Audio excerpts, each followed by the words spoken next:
Hello बच्चों, कबीर दास जी का पाठ साखियाँ और सबद हमने पढ़ा था।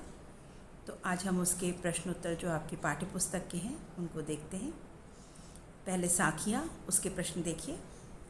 मानसरोवर से कवि का क्या अभिप्राय है? पहला प्रश्न है, मानसरोवर से कवि का क्या अभिप्राय है। जो पहला साखी थी उसमें मानसरोवर सुभर जल, तो मानसरोवर से क्या अर्थ है? मानसरोवर से कवि का अभिप्राय है हृदय रूपी तालाब जो हमारे मन में स्थित है। तो क्या अभिप्राय है? हृदय रूपी तालाब जो कि हमारे हृदय में, मन में हमारे स्थित है। वो मन का जो तालाब है, पानी, वो हमारे हृदय में है। मानसरोवर, एक मानसरोवर है जो हिमालय पर है, और यहाँ पर मानसरोवर से क्या अभिप्राय है? हमारे हृदय रूपी तालाब से है। दूसरा प्रश्न है, कवि ने सच्चे प्रेमी की क्या कसौटी बताई है? कसौटी एक पत्थर होता है जिस पर कि जो सोना बताता है कि सोना खरा है या नहीं। दूसरा प्रश्न देखिए बच्चों, कवि ने सच्चे प्रेमी की क्या कसौटी बताई है? मतलब सच्चा प्रेमी आप कैसे पहचानेंगे? तो कवि के अनुसार सच्चे प्रेमी की कसौटी यह है कि उससे मिलने पर मन की सारी मलिनता नष्ट हो जाती है और सद्भावनाएं जागृत हो जाती हैं। हम कैसे पहचानेंगे कि कोई इंसान सच्चा प्रेमी है? सच्चा प्रेमी मतलब सच्चा भक्त है ईश्वर का। तो अगर हम किसी से मिलते हैं और मिल करके हमारे मन में अच्छी भावनाएं आ जाती हैं, हमारे मन का सारा कष्ट, सारे पाप सब धुल जाते हैं, सारी बुरी चीज़ें सब खत्म हो जाती हैं, तो हमें लगेगा सारे पाप, सारी बुरी भावनाएं सब समाप्त हो जाती हैं और अच्छी भावनाएं, सद्भावनाएं जागृत हो जाती हैं। तो हम कह सकते हैं कि ये मनुष्य जो है वो सच्चा भक्त है, सच्चा प्रेमी है ईश्वर का। तो सच्चे प्रेमी की कसौटी क्या है? कि उससे मिलने पर हमारी सारी बुराइयां दूर हो जाएं और हमें अच्छी भावनाएं हमारे अंदर जागृत हों। जैसा दोहे में कहा गया कि सब विष अमृत होए, जितना भी विष, जितनी भी कड़वाहट हमारे अंदर है, सब मिठास में परिवर्तित हो जाए। तीसरा प्रश्न देखिए, तीसरे दोहे में कवि ने किस प्रकार के ज्ञान को महत्व दिया है? अभी तीसरे दोहे में कवि ने अनुभव से प्राप्त ज्ञान को महत्व दिया है। कबीर दास जी कहते हैं कि किताबें पढ़ने से कुछ नहीं होगा। किताबें पढ़ के जो हमें ज्ञान मिलता है वो ज्ञान कोरा ज्ञान है। हमें जो ज्ञान हमें अनुभव से प्राप्त होता है अपने, वही ज्ञान हमारा असली ज्ञान होता है। कबीर दास जी ने भी कभी विद्यालय नहीं गए, कभी पढ़ाई नहीं करी, कभी कलम को हाथ नहीं लगाया, लेकिन उनके अंदर इतना ज्ञान था, इतना उनका अपने जीवन का अनुभव था कि लोगों को वो उपदेश दे पाए, शिक्षा दे पाए। तो उनका कहना है कि तीसरे दोहे में जो उन्होंने कहा कि आप अपने आप करके सीखिए, करके ज्ञान प्राप्त कीजिए। तो अनुभव से प्राप्त ज्ञान को महत्व दिया गया है। चौथा प्रश्न देखिए, इस संसार में सच्चा संत कौन कहलाता है? अभी कबीर दास जी कहते हैं कि संसार के जो सच्चे संत हैं वो कौन हो सकते हैं? तो इस संसार का सच्चा संत वही है जो सांप्रदायिक भेदभाव, तर्क वितर्क और बैर विरोध के झगड़े में ना पड़कर निश्चल भाव से प्रभु भक्ति में लीन रहता है। अभी सच्चा भक्त कौन होगा? जो सांप्रदायिक भेदभाव, सांप्रदायिक मतलब हिंदू, मुसलमान, जाति, धर्म, भेदभाव, ऊंच नीच, इस सब में जो नहीं पड़ता, कोई भेदभाव नहीं करता, कोई तर्क वितर्क नहीं करता, किसी से कोई बैर नहीं रखता, कोई विरोध नहीं करता, किसी झगड़े में नहीं पड़ता, केवल निश्चल मन से, शांत मन से, स्वच्छ मन से ईश्वर की भक्ति में लगा रहता है, वही सच्चा संत है, वही सज्जन पुरुष है। तो अगर हमें सच्चे भक्त को पहचानना है, सच्चे संत को पहचानना है, तो हमें क्या पहचानना पड़ेगा? कि वो बाकी सबसे हट करके अपने ईश्वर की भक्ति में शुद्ध मन से लगा होता है। और उसके ऐसे प्रेमी के साथ अगर हम थोड़ी भी देर बैठते हैं तो हमारे मन का भी सारा विष जो है वो समाप्त हो जाता है और हमारे अंदर अच्छे गुण आ जाते हैं। पांचवा प्रश्न देखिए, अंतिम दो दोहे में माध्यम से कबीर ने किस तरह की संकीर्णता की ओर संकेत किया है? अभी यहाँ पर जो बाद के दो दोहे हैं उसमें उन्होंने कौन सी दो संकीर्णताएं बताई? संकीर्णता मतलब नैरो माइंडेडनेस। हम ब्रॉड माइंडेड नहीं हैं, खुले दिमाग के नहीं, बड़ी छोटी सोच है हमारी। तो अंतिम दोहों के माध्यम से कबीर ने निम्नलिखित संकीर्णताओं की ओर संकेत किया है। पहला, अपने अपने मत को श्रेष्ठ मानने की संकीर्णता और दूसरे के धर्म की निंदा करने की संकीर्णता। हम कैसी सोच रखते हैं कि हम अपने मत को, जो मैंने कहा, मेरा जो मत है वही सबसे बड़ा है, बाकी सब बेवकूफ़ हैं, जो कह रहे हैं वो गलत है, मेरा धर्म सबसे ऊंचा धर्म है। और दूसरे धर्म की निंदा करना कि मैं हिंदू हूँ तो बाकी सब धर्म बेकार है, केवल हिंदू धर्म ही अच्छा है। मैं मुसलमान हूँ तो केवल मुसलमान धर्म अच्छा है, बाकी सब धर्म खराब है। उनकी हम निंदा करते हैं, बुराई करते हैं। ये कैसी सोच है? ये छोटी सोच है।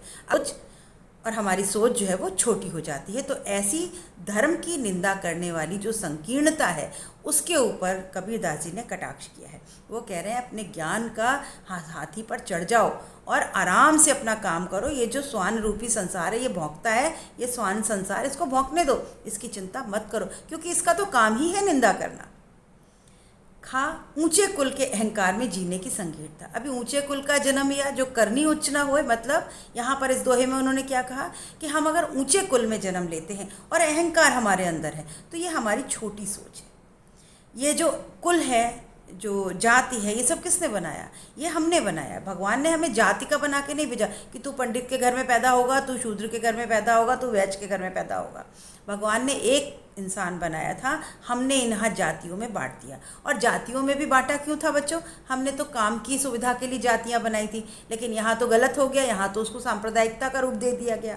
तो ऊंचे कुल का अहंकार करने की जो छोटी सोच है, जो संकीर्णता है, ये गलत है। इसके ऊपर व्यंग किया है, कटाक्ष किया है। संकीर्णता मतलब छोटी सोच। अभी छठा प्रश्न देखिए। व्यक्ति की पहचान उसके कुल से होती है या उसके कर्मों से? तर्क सहित उत्तर दीजिए। अब आपको बताना है कि बताइए, किसी व्यक्ति की पहचान उसके कुल से करेंगे या उसके कर्मों से करेंगे? नेचुरली हम कुल से थोड़ी ना करेंगे, हम कर्मों से करेंगे। आपको एक उदाहरण के लिए, आपका कोई शिक्षक है, बहुत से शिक्षक पढ़ाते हैं, आपको कोई एक शिक्षक उसमें बहुत अच्छा लगता है, तो क्यों अच्छा लगता है? क्या वो पंडित घर का है इसलिए, बड़ी जाति का है इसलिए, या वो बहुत पैसे वाला है इसलिए, या बहुत खूबसूरत है इसलिए? आपको शिक्षक किस लिए पसंद आएगा? अगर उसके अंदर गुण अच्छे होंगे, वो अच्छा पढ़ाता होगा, अच्छा पढ़ाने वाला शिक्षक आपको अधिक पसंद आएगा। बाकी सारे गुण शिक्षक के बेकार हैं। क्यों? क्योंकि शिक्षक का काम है कि वो आपको इतना अच्छा ज्ञान दे दे कि आप अच्छे नंबरों से पास हो, आपको जीवन में आगे बढ़ने का मौका मिले। तो हम कुल को नहीं देखते, कर्मों को देखते हैं। उत्तर देखिए। किसी भी व्यक्ति की पहचान उसके कर्मों से होती है। आज तक हजारों राजा पैदा हुए और मर गए, परंतु लोग जिन्हें जानते हैं वे हैं राम, कृष्ण, बुद्ध, महावीर आदि। इन्हें इसलिए जाना गया क्योंकि ये केवल कुल से ऊंचे नहीं थे, बल्कि उनके ऊंचे कर्म किए। उनके विपरीत कबीर, सूर, तुलसी बहुत सामान्य घरों से हैं। उन्हें बचपन से ठोकरें खानी पड़ी, परंतु फिर भी वे अपने कर्म, श्रेष्ठ कर्मों के आधार पर संसार भर में प्रसिद्ध हो गए। इसलिए हम कह सकते हैं कि महत्व ऊंचे कर्मों का होता है, कुल का नहीं। तो हम क्या कह सकते हैं कि महत्व किसका होता है? कुल का नहीं होता, अच्छे कर्मों का महत्व होता है। अगला प्रश्न देखिए। काव्य सौंदर्य स्पष्ट कीजिए। काव्य सौंदर्य बच्चों किसे कहते हैं? कुछ पंक्तियों का भाव स्पष्ट करना होता है और उसका पहले तो हम शब्दार्थ बताते हैं, फिर भावार्थ बताते हैं। शब्दों का क्या अर्थ है, फिर कवि हमसे क्या कहना चाहता है, उस कविता के पीछे क्या संदेश है, उसके बारे में बात करते हैं। तो जब भी आप किसी पंक्तियों का काव्य सौंदर्य लिखने को आए तो उसकी पहली पंक्ति में आप ये बात जरूर लिखिए कि यह पंक्तियाँ हमारी पाठ्य पुस्तक क्षितिज के पाठ कबीर के शब्द और साखियों से लिया गया है। इसके कवि कौन है? कबीरदास जी। अगर आप इतनी बात अपने उत्तरों में लिखेंगे तो आपको अच्छे नंबर मिलेंगे, अधिक नंबर मिलेंगे। तो यहाँ पर दोहा कौन सा है? हस्ती चढ़िए ज्ञान की सहज दुलीचा डाल, स्वान रूप संसार है भूखन दे जग मारे। अभी यहाँ पर इसका उत्तर देखिए।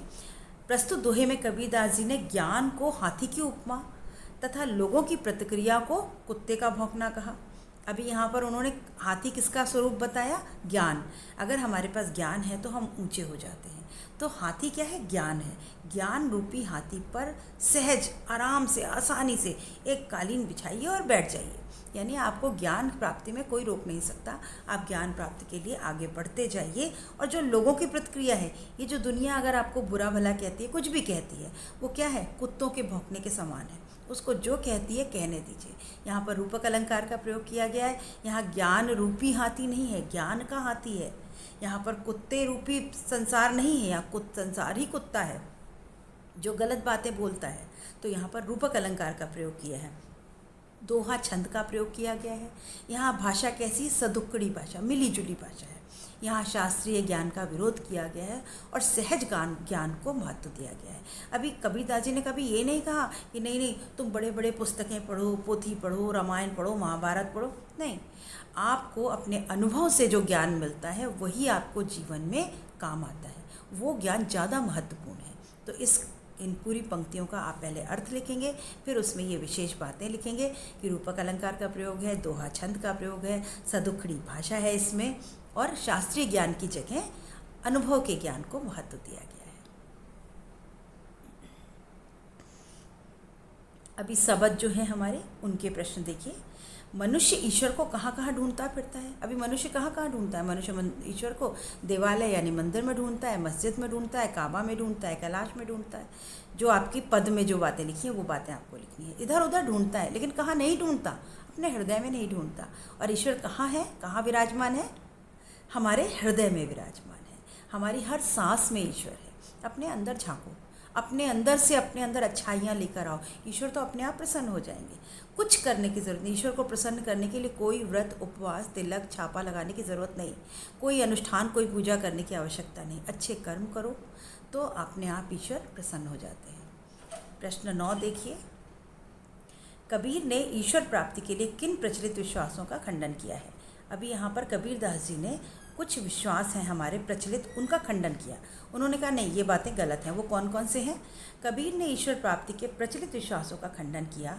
उनमें उनके अनुसार ईश्वर न मंदिर में है, न मस्जिद में है, न काबा में है, न कैलाश में। यदि तीर्थ यात्रा में वह न कर्म करने पे मिलता, न योग साधना से, न वैरागी बनने से। ये सब ऊपरी दिखावे हैं, ढोंग है, इनमें मन लगाना व्यर्थ है। अभी वो क्या कह रहे हैं कबीरदास जी कि ईश्वर कहाँ मिलेगा? ना मैं काबा, ना मैं काशी, ना मैं कैलाश में। तो ईश्वर ने खुद कहा है, ईश्वर का द्वारा कथन है कि मुझे कहाँ ढूंढ रहा है ये मनुष्य, ये मूर्ख मनुष्य। मैं तो तेरी हर सांस की सांस में बसा हूँ, तो मुझे कहाँ ढूंढ रहा है? कहाँ तू काबा, कैलाश, मंदिर, मस्जिद में मुझे ढूंढ रहा है? मैं कहीं नहीं हूँ, न कैलाश में, न काबा में, न किसी तीर्थ यात्रा में, न कोई किसी साधना में, न योग में, न वैराग लेने में। मैं किस में हूँ? अच्छे कर्मों में हूँ।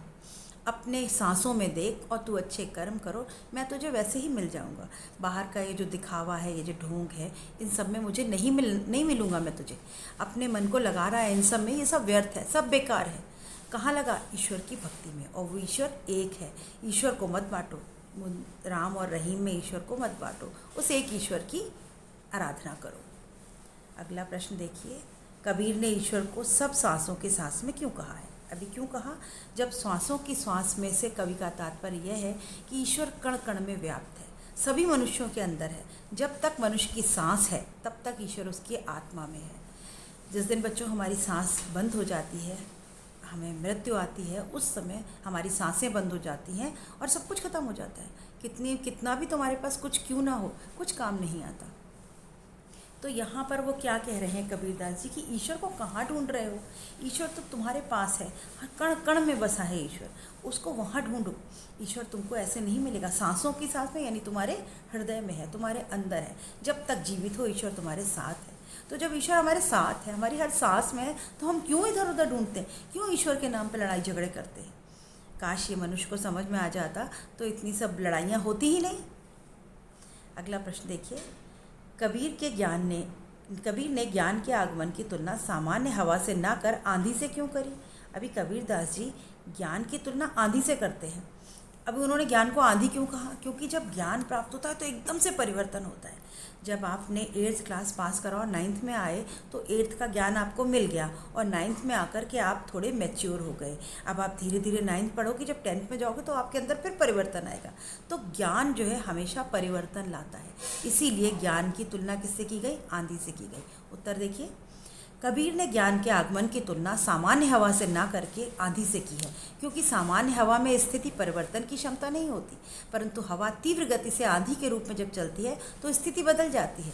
आंधी में वो क्षमता होती है जो सब कुछ उड़ा सके। ज्ञान में भी प्रबल शक्ति होती है, जिससे वह मनुष्य के अंदर व्याप्त अज्ञानता के अंधकार को दूर कर देती है। अभी धीमी धीमी हवा चल रही है तो वो बदलाव नहीं कर सकती। कोई छत पर है, कोई छत है, कहीं पर कोई मिट्टी भरी हुई है, तो वो धीमी धीमी हवा उस मिट्टी को नहीं उड़ा सकती। लेकिन अगर तेज आंधी आए तो जितनी गंदी मिट्टी है वो उड़ करके बाहर चली जाती है, या छप्पर जो है वो हट जाते हैं।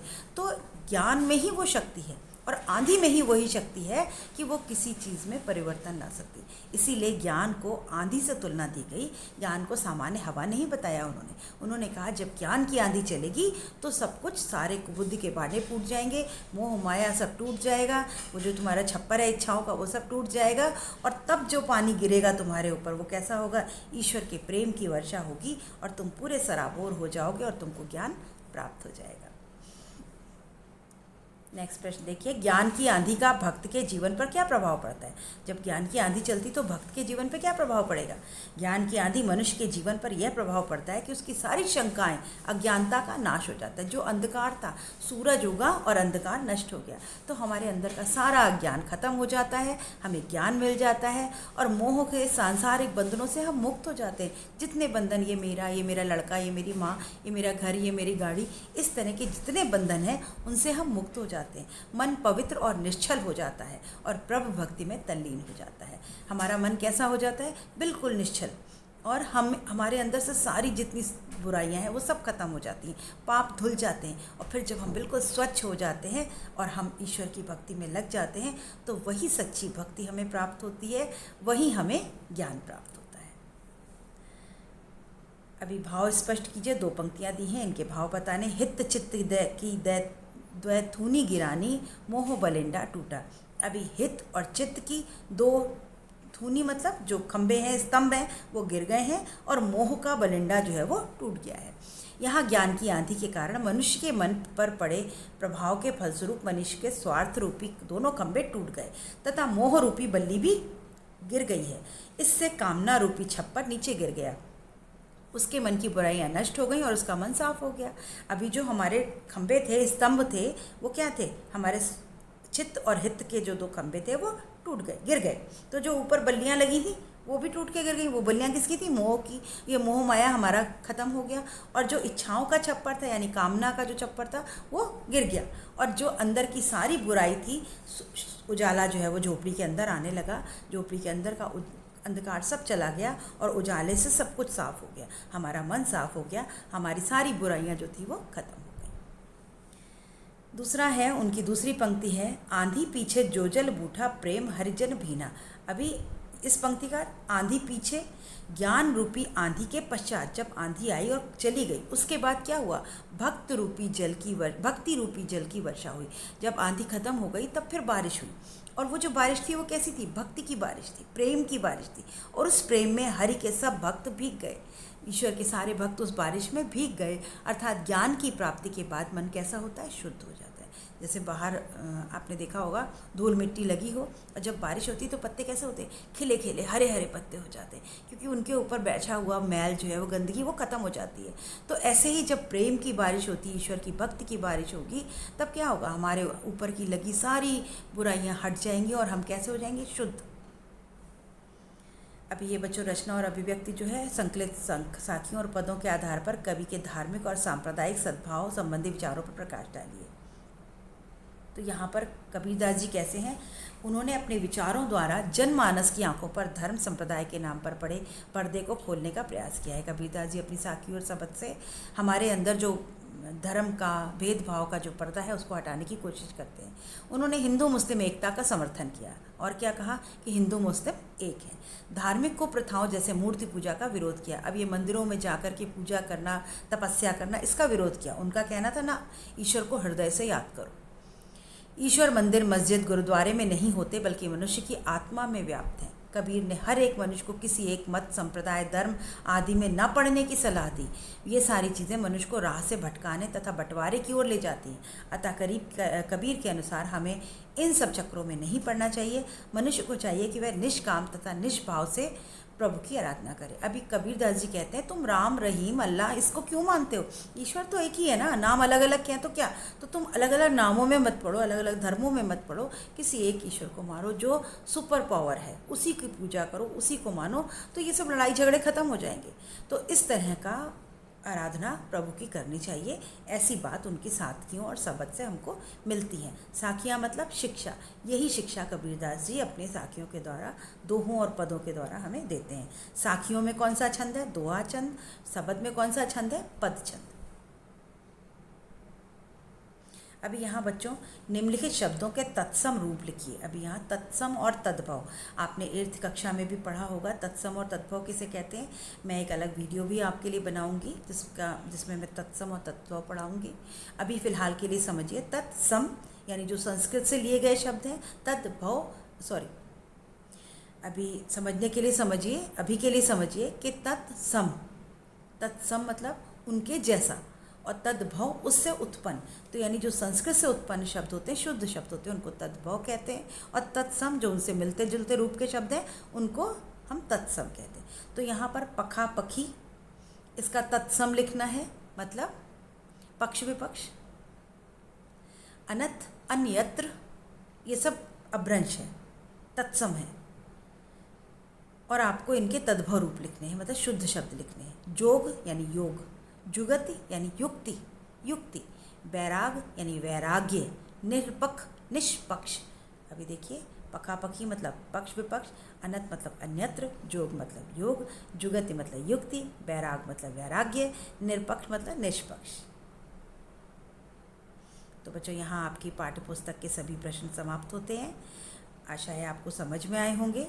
और अगर बच्चों साखियाँ और शब्द समझ में आ गए तो आपको अपनी परीक्षा की तैयारी के लिए क्या करना है, प्रश्न उत्तर अपनी कॉपी में लिखिए।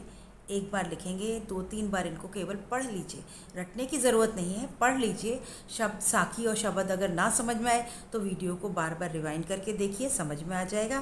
फिर आप किसी भी प्रश्न का उत्तर अपने मन से लिख सकते हैं। और बच्चों कोशिश करिए प्रश्नों के उत्तर को पॉइंट बना के लिखने की।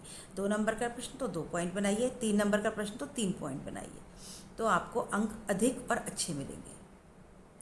तो आज का वीडियो यहीं पर ख़त्म करते हैं, मिलेंगे नेक्स्ट वीडियो में हम। तब तक अपनी पढ़ाई करते रहिए और आगे बढ़ते रहिए, और मेरे चैनल को लाइक शेयर सब्सक्राइब करिए, और बच्चों कमेंट भी करिए, ज़रूर करिए। Good bye.